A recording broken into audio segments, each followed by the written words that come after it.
आदाब, मैं हूं अंज़र आफाक और आप देख रहे हैं मिल्लत टाइम्स।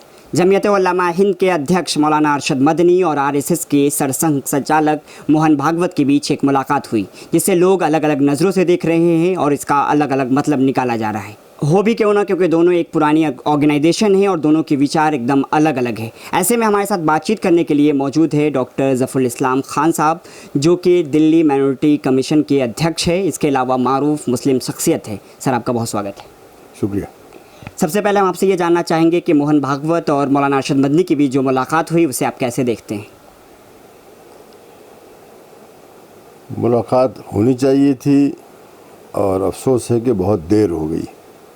इस मुलाकात को आज नहीं बल्कि 30-40 साल पहले होना चाहिए था। लेकिन इस मुलाकात में कमी यह है कि मौलाना अरशद मदनी साहब अकेले गए।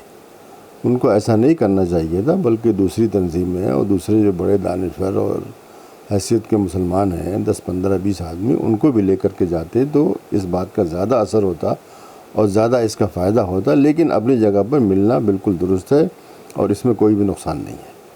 सर, अभी कश्मीर से धारा 370 को ख़त्म कर दिया गया, देश में मॉब लिंचिंग की घटनाएं लगातार बढ़ रही है। ऐसे में इस मुलाकात का क्या मतलब निकाला जाए? नहीं, देखिए, वो जो कोशिश कर रहे हैं या इस तरह की कोई और भी कोशिश करेगा या किसी ने किया होगा, तो उसका मकसद सिर्फ यही है कि हालात को में जो ख़राबी आ रही है उसको दूर किया जाए।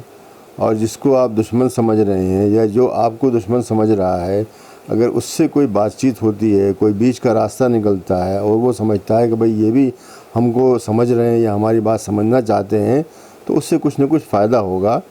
मुझे इसमें कतई कोई भी यानी इनकार नहीं है कि आरएसएस की बुनियाद ही मुस्लिम दुश्मनी पर है। बिल्कुल दुरुस्त बात है।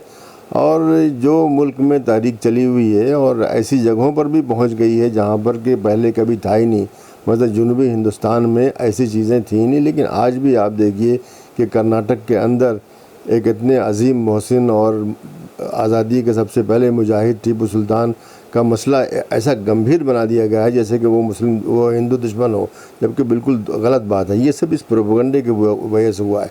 अगर हम लोग उनसे मिले, अगर हम लोग उनसे बात करें, तो दर हकीकत ऐसा होता है कि हम उनसे नहीं मिलते हैं। ये हकीकत है। मैं तो बचपन से देख रहा हूँ कि हम लोग मिलते ही नहीं उनसे। उसी महल्ले में रहते हैं लेकिन जानते नहीं उनका नाम भी क्या है उनके घर में कभी नहीं जाते। उनको अगर हमने कभी घर पे बुला लिया इत्तेफाक से, ये मैंने खुद अपनी आँख से देखा कि नाक भौं चढ़ जाती थी कि भाई ये क्या कर दिया है। लेकिन हमको मिलना चाहिए। वो हमारे पड़ोसी हैं, हम उनके पड़ोसी हैं। मिलेंगे, हम अपने दीन पर कायम, वो अपने दीन पर कायम। लेकिन मिलने से जो समाजी कदरें होती हैं उनमें इश्तराक पैदा होगा, जो दुश्मनी होगी उसमें कमी आएगी, एक दूसरे को हम समझेंगे। और बहुत सी गलत फहमियाँ हैं, यानी जो हमने समझ रखा है उनके बारे में या उन्होंने हमारे बारे में समझ रखा है, वो गलत फहमियाँ हैं। मुसलमान के बारे में कोई ये समझे कि मुसलमान गंदा होता है, तो ये कितनी बेवकूफ़ी की बात है। मुसलमान तो सफाई के बगैर ज़िंदगी नहीं रह सकता। सफाई के बगैर ना नमाज़ पढ़ सकता है, न सफाई के बगैर बहुत से जो दीनी मामलात है उसमें, तो ये तो उसके दीन का हिस्सा है। लेकिन हम जब उनको मिलेंगे नहीं, वो हमको जानेंगे नहीं, तो वो यही समझेंगे वो। लेकिन दूर से देखने में क्या हुआ, दूर से कोई रस्सी भी हिल रही, आप कहें वो सांप है तो लोग कोई कहें हाँ सांप है। तो इस तरह से किसी को अगर हम दुश्मन समझते हैं और हम अगर उनसे मिलें, उनकी दुश्मनी को कुछ कम कर सकें, उनकी बात को हम समझें, वो हमारी बात को समझें, तो इसमें कोई भी नुकसान नहीं है, बल्कि ये चीज़ बहुत पहले हो जानी चाहिए थी। सर, खबरें ये आ रही हैं कि मोहन भागवत और मौलाना अरशद मदनी एक साथ प्रेस कॉन्फ्रेंस करेंगे, तो क्या देश में जो नफ़रत का माहौल है उसके अंदर कमी आएगी? मैं समझता हूँ बिल्कुल कमी आएगी जब मोहन भागवत के मानने वाले देखेंगे कि वो मुसलमानों के साथ जुड़े हुए हैं, बैठे हुए बात कर रहे हैं। और जब मौलाना अरशद मदनी या इस्लाम के मानने वाले वो देखेंगे कि हमारा एक बड़ा रहनुमा उनके साथ बैठा हुआ, तो दोनों तरफ से नफ़रतें कम होगी। नफ़रतें देखिए ऐसा नहीं है कि सिर्फ वहीं से भी है, हमारी तरफ से भी है। हमारी तरफ से भी उनको मुशरिक समझना, हमारी तरफ से भी उनको गंदा समझना, ये सब हमारे दिमाग में घुसा हुआ है। इसको दूर करना चाहिए। वो भी इंसान हैं, वो भी साफ़ सुथरे रहते हैं, उनको भी सलीका मालूम है। आज जो दुनिया बदल चुकी है, पढ़ लिख करके वो आज हमसे कहीं ज़्यादा तालीम याफ्ता हो चुके हैं, उनमें ऐसे लोग हैं। तो इस किस्म की सोच रखना कि हम अगर उनसे मिलेंगे, प्रेस कॉन्फ्रेंस करेंगे या बंद कमरे में मिलेंगे या खुले कमरे में मिलेंगे, तो उससे कोई नुकसान नहीं होने वाला है। और मैं समझता हूँ कि मौलाना अरशद मदनी जैसा आदमी, जो कि इंतहाई सिका आदमी हैं और इंतहाई यानी दीनी मामलात में समझ रखने वाला आदमी है और उस्ताद हदीस है दारुल उलूम देवबंद में, ऐसे उनके बारे में समझना कि वो भाग जाएंगे, ऐसा नहीं होने वाला है, बल्कि इससे एक रास्ता निकलेगा। और फिर मैं यही कहूँगा कि अगर वो अपने साथ कुछ दूसरे मुसलमान जो मुक़्तदिर शख्सियात हैं, हमारे मुल्क में ऐसी कोई कमी नहीं है, उनको भी अपने साथ प्रेस कॉन्फ्रेंस में रखें तो उसका असर इंशाअल्लाह अच्छा होगा, बेहतर होगा। सर, पाकिस्तान के प्रधानमंत्री इमरान खान लगातार पूरी दुनिया में ये बताते हैं कि आरएसएस जो है वो एक आतंकवादी संगठन है और वो हिंदुस्तान में मुसलमानों के ऊपर जुल्म करती है।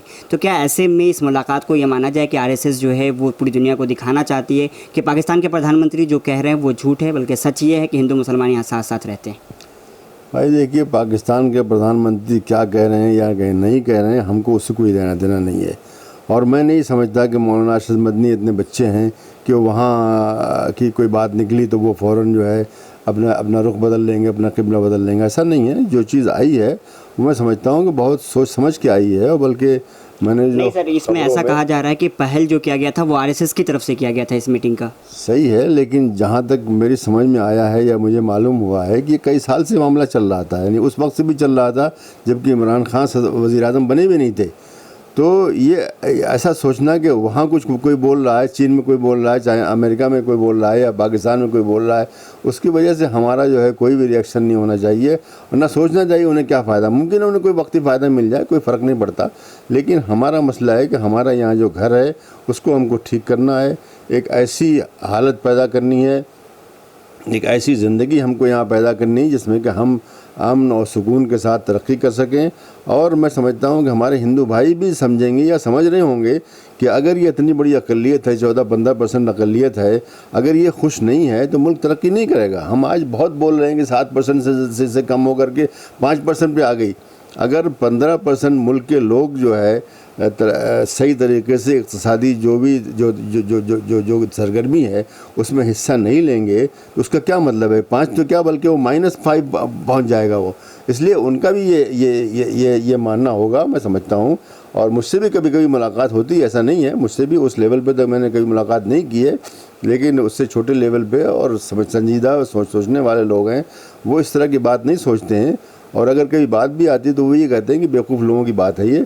तो हमको ऊपर तक जाना चाहिए, और अगर वहाँ कोई तब्दीली आती है, मैं समझता हूँ इससे पहले भी जब जमात इस्लामी ने एक पेशरफ्त की थी, एक अच्छी शुरुआत थी, लेकिन हमारे ही लोगों ने उनको बोलना शुरू किया तो वो हट गए बेचारे। तो हमारे लोग जो हमारे यहाँ कुछ ऐसे बेवकूफ़ हैं जो इससे पहले मुस्लिम लीग की तायद करते थे, पाकिस्तान बनवा दिया और आज तक हम उसको भुगत रहे हैं। तो इस किस्म के लोग जो जज्बाती बहुत ज़्यादा हैं और जो सोचते नहीं हैं, जो आज से 100 साल आगे की सोच नहीं उनके अंदर है, बल्कि अगले दिन तक की सोच नहीं है, वो हंगामा शुरू कर देते हैं, फ़ौरन कोई भी किसी को गद्दार करना शुरू कर देते हैं। इसमें कोई गद्दारी नहीं है, बल्कि अगर इस तरह की कोशिश होती है तो मैं समझता हूँ कि हमको खुद, मैं तो कर ही रहा हूँ, लेकिन मैं समझता हूँ पूरी कौम को इसकी तायद करना चाहिए या कम से कम खामोश रहना चाहिए। सर, इस मुलाकात का सोशल मीडिया पे दूसरा मतलब निकाला जा रहा है। कुछ लोग ये कह रहे हैं कि बाबरी मस्जिद का फ़ैसला आने वाला है और राम मंदिर जो है वो आरएसएस का मुख्य एजेंडा है। तो इस पूरे मुलाकात का अयोध्या मामले से क्या संबंध है? देखिए, मैं कोई गैब नहीं जानता कि 2 महीने 3 महीने या मालूम नहीं कितने दिन के बाद जो फ़ैसला आएगा उसका इससे क्या होगा। ज़िंदगी जारी है।